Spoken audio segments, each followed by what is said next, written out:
Hi, this is Rose McDonough, and today we're going to make the easiest recipe ever.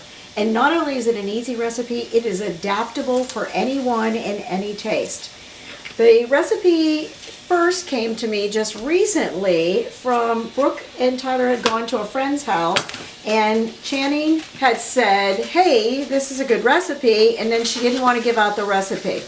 Well, when she finally did share it with Brooke, I said, hey, my friend used to make that recipe a long time ago, only she used ground meat when she made hers.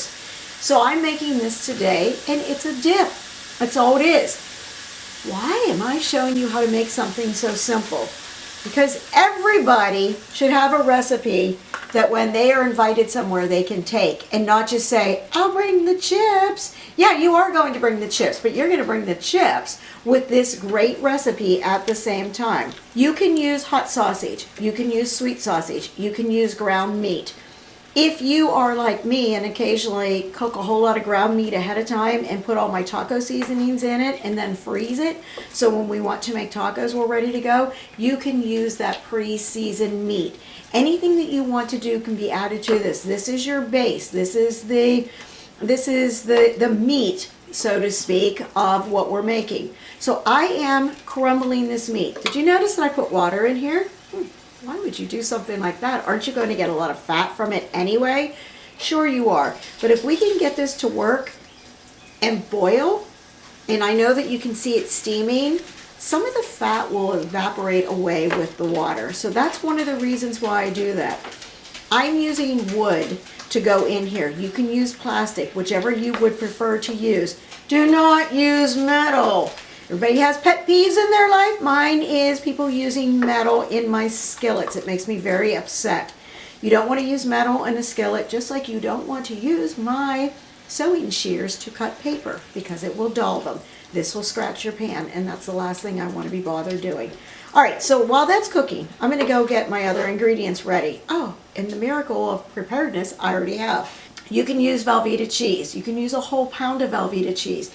I had some queso cheese, processed cheese that was left over. So I'm using partial of the queso and also the Velveeta cheese that is left over. I'm not actually using Velveeta. I'm using some other brand, but that's just what we're going to say for now. I've got a processed cheese going on. Oh, how cool is that? I wanted to have some jalapeños because, you know, we're already making something a little bit spicy with some hot sausage and sweet sausage. We may as well kick it up a notch. Oh, I think that's trademark infringement. That's from somebody else that says that. Anyway, what I did was I just took a fork, pulled some jalapeno peppers out, and put them in my throwaway plastic container. You know how I save these all the time just in case? I don't want to dice them with a knife and then accidentally touch my eye and cry for the rest of the day. So I just put those in here, and I'm just cutting them up until I get them into small pieces. Somebody is going to get a chunk, because there's always inevitably a chunk that you leave in there, but that's okay. You're brave enough to try the sauce, the dip, you're brave enough to do that. I'm also going to use a can of diced tomatoes with additional green chilies in there, because I happen to like that flavoring. If you don't like spice, that's fine. Use something else that you happen to like. Also, if you're making this and you think, oh wow, this is definitely too thick for me, then you can thin it out. You can add a little bit of melted butter to it, or put butter in and it will melt in here to make it creamier. You can add cream cheese. Not everybody thinks cream cheese is good, but it's a great little extra thing that you can add. You can also add some milk to it if you want to thin it out. When I look for a recipe for myself, I'm not sure exactly what you will do, but I don't just take the first recipe and go, yep, looks good, let's go with that. I like to do some comparisons. So what I will do is find the same recipe, go to 3 or 4 different websites, and try to look at it and see, what do I like about this one, what don't I like about that one. Once I've made that decision and I think, all right, this one looks pretty good, I like to go and read the comments underneath, because the comments will tell you a whole lot about it. Real people have now in their kitchen made this recipe and said, my kids hated this. My husband requested that I make it more frequently.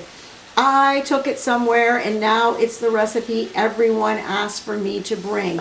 That's what you want to look at. And when they're saying that, then they also go on and say things like, I doubled my syrup. Like when I make my baklava. I doubled the syrup, and the reason I thought to do that is because I had read that in many different comments that people had made. Somebody else might say, I only use this kind of cheese. I bake mine for this much time at a different temperature. That's what helps a good cook to become a great cook. You're willing to look at other people, and then you're willing to experiment out yourself. All right, so this meat is almost done, and yes, there is some fat in there, and I'm going to try to drain out some of the grease that is left in there. Once I do that, it'll still be nice and hot, and I'm looking at, I need to crumble it up a little bit more. You might have noticed when I use this, I don't hold it way back at the end because I don't feel like I have any control. I actually come down closer to the pan and use it this way to break it up. When you're looking, don't panic and think it's not cooked just because you still see some discoloration, some pink. Hot sausage is going to have pink because that's the kind of sausage it is with the spices that have been added to it. Break it apart. If you're seeing that it's still very, very dark, then you know that it's not done. Otherwise it should be. And this has to cook for a while longer, so it's going to finish cooking. All right, so I'm going to drain this and then bring this skillet right back over here, and we will go from there.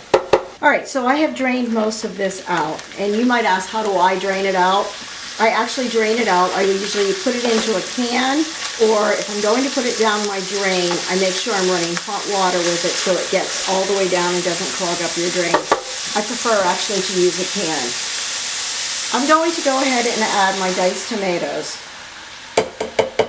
because I want to get rid of that sizzly sound, and I'm going to add my peppers. Now I'm going to switch and go back to my favorite tool. What might that tool be? Oh, that's right, it's a rubber scraper. So I'm switching to my rubber scraper.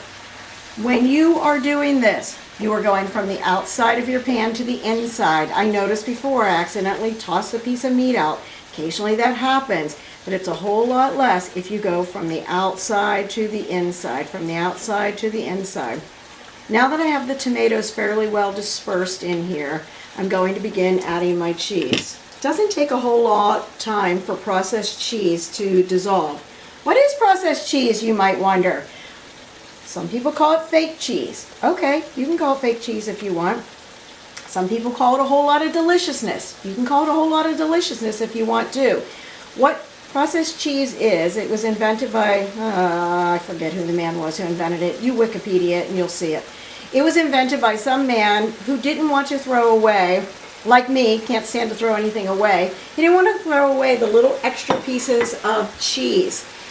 So he took this and he started adding the cheeses together. And with those cheeses, he added a little bit of an emulsifier, I believe. He also added maybe some oil to it, and they compacted it together to make processed cheese. Velveeta, or most other ones, are always exactly the same color. So I'm sure that they add some coloring to it too to make it consistent.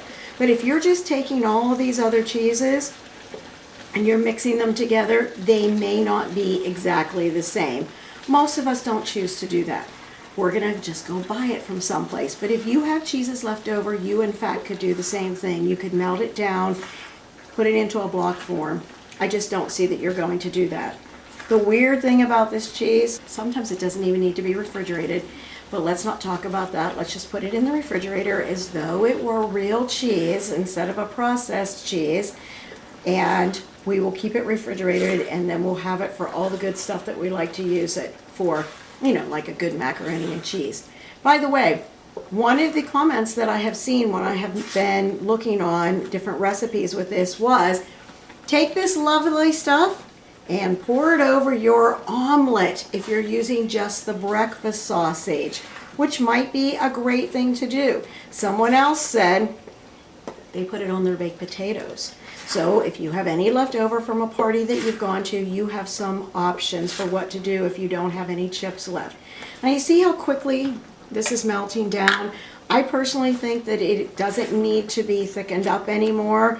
I also don't think that I want to thin it out with anything else. I think it looks just delicious the way it is. You want to let it cook for at least 10 minutes. If you're not making it in your skillet and you want to put it in your crock pot, especially if you're taking it somewhere, you know, should we ever have Super Bowls again, maybe you're going to go to a Super Bowl party, or you're going to go to a picnic at your friend's house, put it in your crock pot, and you can let the meat cook in the crock pot. I personally like to cook the meat ahead of time just because it's easier. You cook the meat ahead of time, and then you can add all the stuff to it. Turn it on medium, turn it on low, and just let it go until it's melted and you're ready to take it. By the way, if you don't have a crock pot, either get on the marketplace or start going to some garage sales, because everybody should have a crock pot. Crock pots are just one of those great things to use, and you're going to keep this warm. And I said we wanted to make it something that you can take to anyone's house.